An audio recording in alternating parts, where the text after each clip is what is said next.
Well, it's a very wet and windy night here across the UK, and it's thrown up some interesting results in the Premier League after Manchester United's win over Wolves. Janusz, let's start with the other side of Manchester. Manchester City trying to keep pace with Arsenal. You'd think they'd get the job done against Everton and Frank Lampard, but guess what? It was Everton who managed to hold on for the draw. Demarai Gray goal. Wow, how did Everton pull this off at the Etihad? I don't know, but I give credit. Look how happy you are after the Manchester I, City. I just love exciting games, Janusz. No, no bias on my part here. I'm going to try very, very hard. But look, I mean, at the end of the day, today I told you at Manchester United that style is not that important at Mm, festive time, and I'm going to stick with that because it's a different festive time given the fact that the players were away for such a long time at the World Cup. And for Everton, I mean, did they deserve it on the on the base of the play? Of course, they did not. It was one-way traffic in the first half, and one moment of brilliance from Demarai Gray because it was a beautiful goal. It was all Manchester City. However, given the fact that Everton were under tremendous amount of pressure, Alexis, and the way they lost at home in the last game against Wolves, right? Stoppage time, or I don't know, 95th minute, heartbreaking for them for sure. And to go to Manchester City and bounce and get a point, I mean, what a significant point that may be when it's all said and done. So you have to give Everton credit for that. For Manchester City, yeah, I don't know how they did not win that game. Alexis, and by the way, I mean they've lost last home game to Brentford, and now they drew. Yes, I know that was a long time ago, but mm. they seem to have problems at home as of late.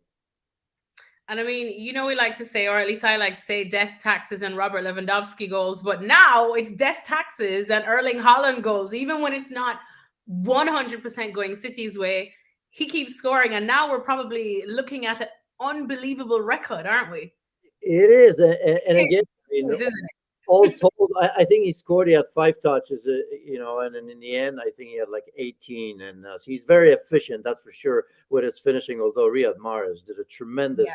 job, a great individual effort to beat Michallenko and put it right in front of the goal. There were three Everton players around him. You'd think they get a little bit closer. One touch finish for him. The irony of it all is that I mean, think about it. Holland comes to the team. He scores 21 goals already. How many games is that? I lost count. 21 goals already. You'd think that Manchester City are going to be out of sight. I mean, Yeah. think of it, 21 goals.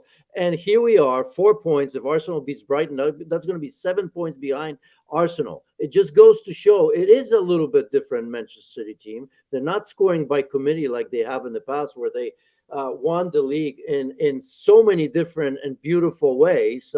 And I'm Mm. not saying that they're not going to win the game. There's still 2 games against Arsenal. They could do it, but it is ironic, isn't it, for him to be breaking all kinds of records and going strong, and who knows, maybe scoring 40 goals in the season. He's got 21, and yet City drew against Everton, as I've said, lost to Brentford in the last home game. So I don't know where this is going to lead, and certainly I don't want to take anything away from him, but it's a different dynamic, isn't it? Wouldn't you? Yeah. It'd be Manchester City with that addition and 21 goals already. The league would be over by now. But as you said, Arsenal have the chance tonight to go 7 points clear. It's not going to be easy. We have yet to see what happens. We always talk about Arsenal taking dips in the second half of the season, which we've seen in the past with a pass. This Arsenal does look like the real deal, though. But psychologically speaking, in terms of the title race, how is this affecting both sides? Even though I'm sure Arsenal will want to say that they're not focusing on what City's doing too much. Look, I mean, I'm not. There's no way of spinning the City. It was a massive 2 points loss against Manchester City. We keep waiting for Arsenal to fall apart, but they're not, and that's the reality of the situation. So, as I've said, there's two more times that they obviously we haven't seen Man City against Arsenal just yet. But this is not good. And by the way Manchester City have played, I mean, they were dominating, but I don't think this is City at their best. In fact, nowhere near to what we remember when they were winning the Premier League in a great fashion. So again, Pep Guardiola, and I'm not going to doubt him because he's done it to everybody, but he's trying to make a point to Phil Foden. Again, he's not starting. Grealish in the last game against Leeds was really bad in the first half.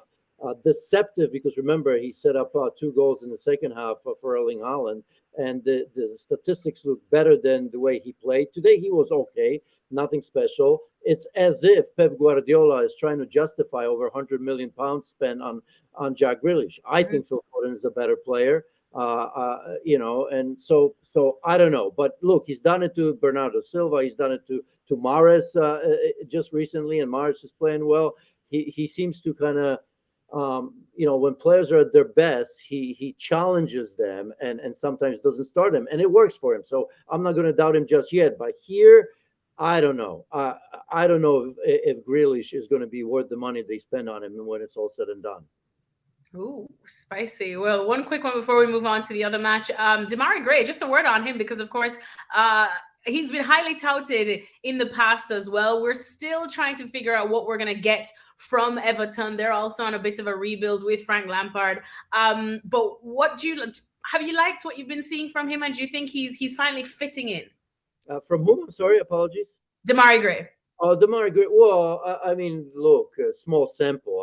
I think at times he's okay. I don't think he's been superb, but I mean the goal, the way he took it was unbelievable. Yes, Rodri needlessly gave the ball away in the midfield, but then again he found himself kind of trying to outpace 3 or 4 City players, pulled back a little bit as if he was looking for some help, and then ultimately showed composure and patience, really, because that was important, patience to put it away. So it's great, but I don't think after a game like this, dominated by Manchester City, I'm going to sit here and say too much about him. One player I will say a lot about is, again, Onana, because he's been superb throughout the season. Great find for Everton. And today he more than matched Manchester City in the midfield, because Rodri, even though he gave the ball away, he once again had a very, very good game. But he was matched by Onana. So I think that was the player that jumped at me immediately. And by the way, not for the first time.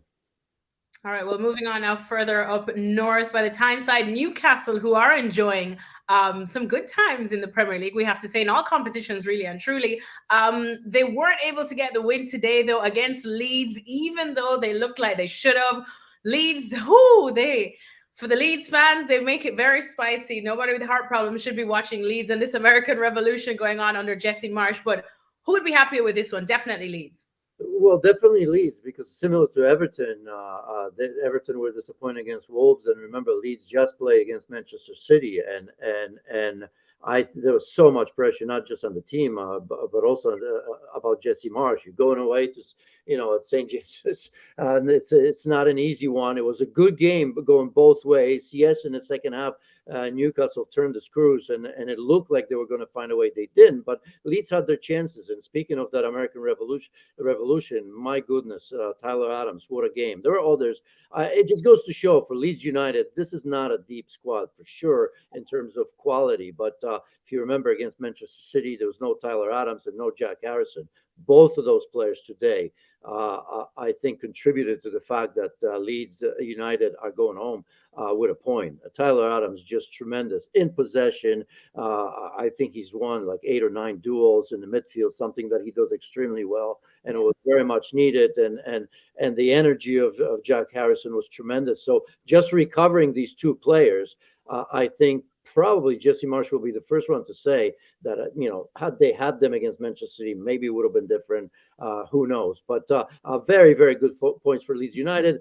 I suppose if you look at Newcastle, they'll be disappointed because they won the last 5. I think like 10 straight games if you include the friendlies they played during the World Cup. They've been on a tremendous run. They look at it as 2 points lost, I suppose, because they're getting greedy. And that's a good thing, because Newcastle United for years haven't been able to say that. So, look, they're probably not happy with that, but that point still goes a long way, I suppose, when it's all said and done. And then finally, you mentioned the word energy, and of course, what Jack Harrison brings to Leeds, of course, Tyler Adams too. Energy is something we always talk about recently when we talk about Leeds, whether it was Leeds under Bielsa and now under Jesse Marshs. But sometimes you do see where they run out of gas in the second half and sometimes let teams get the better of them. Is this style, Janusz, for the long run sustainable, or do you think they'll get found out as in the second half of the season? Well, Yeah, I chatted about this because I mean Jesse Marshs is a little bit different from Marcelo Bielsa in that it's no man to man, but it's still high pressing and counter pressing, and you can press in the midfield as well. When we looked at that game against Manchester City, they didn't have any other ideas. I think they should have played that game a little bit differently when they lost to Manchester City. They try to press. Of course, Man City can break press easily, and that's exactly what they've done. I still think that Jesse Marshs has to find different ways of playing. I even today a little bit on the counter, and I think we need to see that variation a little bit more often. Still under pressure. I think they're going to struggle as we go through the season. They'll take that as a massive boost because I'm telling you, they lose this game today, and everybody's saying that Jesse Marshs safe. I don't know if he would be if they lost this game today as well. So. Not out of the woods by any means, because I just think they are very, very thin. They're not a team that scores a lot of goals. And again, I mean, I don't think you're going to wait for Patrick Bamford forever, always injured. And I think even when he's healthy, I don't know if he's going to be scoring at a rate that he did in the championship in the first year, I think, in the league with Bielsa. I think those days are done. So, I mean, they are. I still think they need a prolific or a better goal scorer, but I don't know if they can afford one. Well, thank you very much for watching ESPN on YouTube. For more sports highlights and analysis, be sure to download the ESPN app. And for live streaming, premium content, and let's not forget as well, ESPN FC 7 days a week. Subscribe to ESPN Plus.